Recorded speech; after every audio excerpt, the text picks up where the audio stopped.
Presented by Unique Films. Unique Films. Unique music by Rakesh Mithun Brother.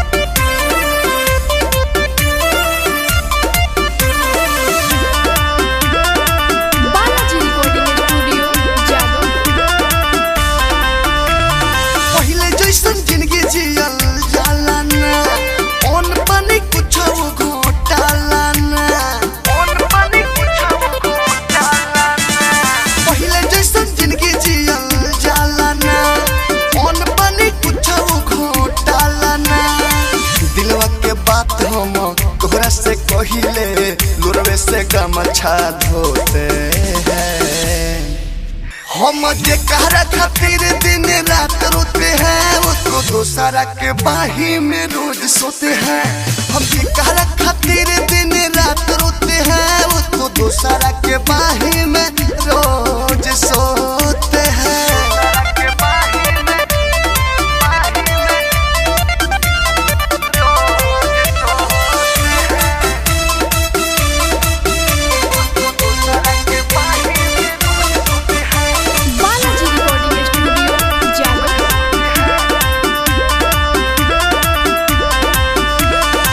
हर समय याद आती है वो दिल में दर्दिया जगाती है वो लैला मजनू के जैसन है हाल मेरा पल पल मुझको रुलाती है वो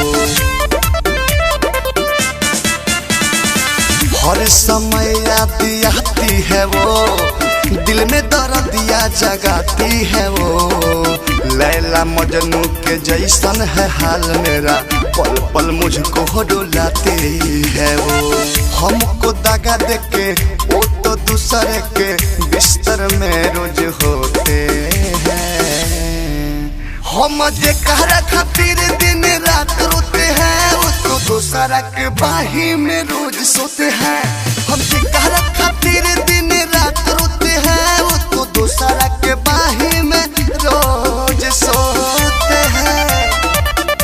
Presented by Unique Films.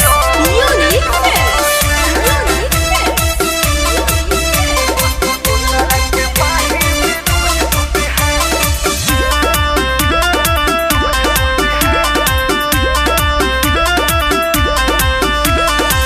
करे के चले गई हमको दीवाना पागल कहता जमाना है अब किसी से हम दिल ना लगाएंगे नाम भी उसका मिटाना है